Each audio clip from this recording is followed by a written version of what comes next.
న్యాచురల్గా pregnancy plan చేసుకున్న వాళ్ళు ఎన్నో ఇయర్స్ నుంచి ట్రై చేస్తున్నారు, ఎందుకు న్యాచురల్ కావట్లేదు అని అడిగినప్పుడు, లేడీస్ అండ్ జెంటిల్మెన్, సైలెంట్గా మీకు తెలియకుండా మీ ఎగ్ కానీ స్పర్మ్ కానీ డ్యామేజ్ చేసే ఒక విషయం చెప్పనా?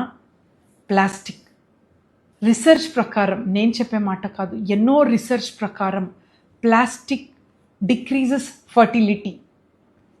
ప్లాస్టిక్లో 3 థింగ్స్ ఉంటాయి: బిస్ఫినాల్స్, పారాబెన్స్ అండ్ థాలైట్స్ అని.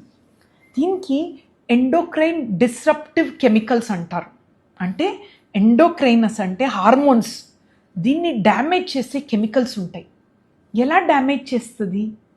లేడీస్లో ఎగ్ క్వాలిటీ తగ్గిపోతుంది. చిన్న ఏజ్లోనే 20-25 ఇయర్స్ వాళ్ళకు కూడా ఎగ్స్ తక్కువ, ఏఎంహెచ్ తక్కువ, <1 ఈ మధ్యలో ఎక్కువగా చూస్తున్నాం. అండ్ కొందరిలో వెయిట్ ఎక్కువ అవుతారు అండ్ పీసీఓడి కూడా అవ్వచ్చు. ఇంబ్యాలెన్స్ అనమాట, బ్యాలెన్స్లో ఉండదు. అండ్ ఇంకా ఎన్నో ప్రాబ్లమ్స్ ప్లాస్టిక్ వల్ల లేడీస్లో మనం చూస్తున్నాం. లేడీసే కాదు, జెంటిల్మెన్, స్పర్మ్ అంటే వాల్యూమ్ కూడా తక్కువ అవ్వచ్చు ప్లాస్టిక్ వల్ల. అండ్ స్పర్మ్ మొటిలిటీ, స్పర్మ్కి హెడ్ నెక్ టెయిల్ అని ఉంటుంది, మైటోకాండ్రియా, అక్కడ కూడా డ్యామేజ్ అవ్వచ్చు. డిఎన్ఏ ఫ్రాగ్మెంటేషన్ కూడా హై అవ్వచ్చు. క్వాలిటీ ఆఫ్ స్పర్మ్స్ తక్కువ అవ్వచ్చు. సో టుగెదర్ ఫర్టిలిటీ అనేది ప్రాబ్లం అవ్వచ్చు.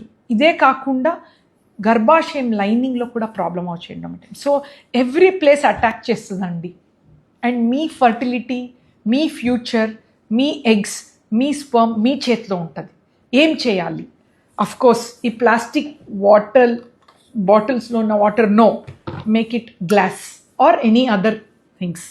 తర్వాత టీ, కాఫీ, వాటర్ తాగే plastic no, you can go with glass or even especially food. పిల్లలకి చిన్న ఏజ్ లేడీస్, గర్ల్స్కి, బాయ్స్కి ఈ ప్లాస్టిక్ కంటైనర్లో ఫుడ్ ఇచ్చి మళ్ళీ మైక్రోన్లో వేడి చేయటం అయితే వెరీ బ్యాడ్ అండి.